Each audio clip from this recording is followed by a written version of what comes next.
Everybody and welcome back. My name's Alison, the online piano and the online violin tutor. Today I'm going to do another versus violin video review for you, and this time it is the Stentor I versus the Stentor II. This one is otherwise known as the Stentor 1400 and this one is the Stentor 1500 or the Stentor II. So I think what I'm going to do is start by playing each of these back to back. I'm going to play a quick demo back to back straight through so you can hear the difference between the two violins, and then I will go through some comparisons and pros and cons between each two and a summary of my thoughts and everything. So here is a quick demonstration of the two violins. I'm going to start with the Stentor I.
So the Stentor I and the Stentor II, look-wise, they are very difficult to tell apart actually. This one has a little bit more of a grain in the wood. This one it looks a little bit sort of smoother if you like, so you can't see so much grain. They're both pretty much the same colour. They both have a two-piece back. There isn't really, like I said, there isn't really an awful lot of difference. This one just has the rosewood chin rest and the rosewood pegs. Obviously this one is just, the Stentor II is just all ebony and everything. They're both very nice to tune. They're both quite similar in tone. I'd say this one it's very, very hard to describe the tone of these violins, but I suppose this one, the Stentor II, is just right off the bat just seems a lot smoother in comparison to this one. Not that this one isn't smooth particularly, but just smoother if I'm just comparing the two side by side, which I am. So this one, everything just seems, whatever this has got, this one just seems to have slightly better of. So there isn't a huge difference in price from what I'm seeing, depending on where you buy them.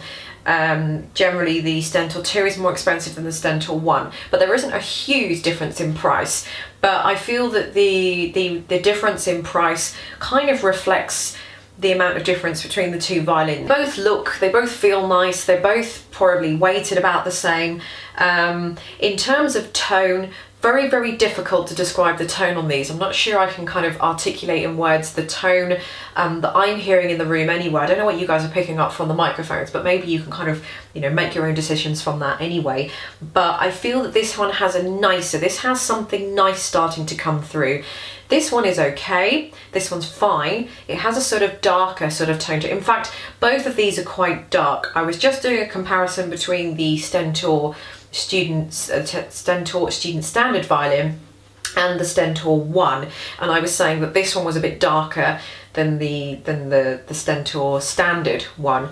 But these, I think the Stentor I and II, I think both of these are probably verging on the darker side, kind of the more deeper, more velvety kind of tone, but I think this one is a lot more velvety than this one. So this one's fine. You're just getting whatever you're getting from here, you're just getting bigger, more of, better of, that kind of thing.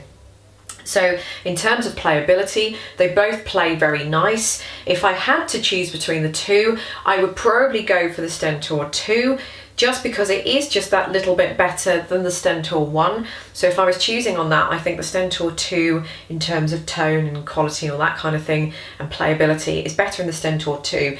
Having said that though, if you were going purely on price, then this one is very, very good value for money, and this one is cheaper, and this is just as fine to buy. If you'd bought this for the cheaper price because you couldn't quite afford the Stentor II, then you wouldn't be disappointed with this. If you do have the extra money to stretch, buy the Stentor II because you won't be disappointed with this. I suppose the bottom line is they are both very, very similar. They are both just as good as each other, but whatever the Stentor I has, the II just has a little bit more of and just is a little bit better. So I think these are both suitable for beginner violinists, definitely. There's very little scratch, if any, on either of them, so that's very pleasing too. And I think possibly just for beginners, I think an intermediate player, I don't think you might not find these enough compared to the kind of pieces that you're going to be playing. However, if you're someone that has done a bit, if you're perhaps an adult and you have done a bit of playing in the past, in your teenage years, for example, and you're looking for a violin to buy now because you want to take it up and you haven't touched it for 10, 15 or so years, and you're looking for a violin to buy. So technically you're not a beginner. However, this kind of violin would be suitable for you, where you're not having to shell out loads of money. You don't want to buy anything really rubbish because you do know what you're doing. You just need to get back into it. But this would be ideal for you. So ideal for beginners, anybody that's never touched a violin before.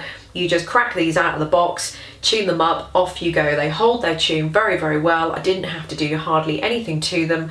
No peg slipping, anything like that. So bish bash bosh, as they say, out of the box, job's a good one. But if you haven't played in a long time, then these would be ideal for you to start with as well, and until you wanted to upgrade to something better. So thank you for watching, and I shall see you in the next video.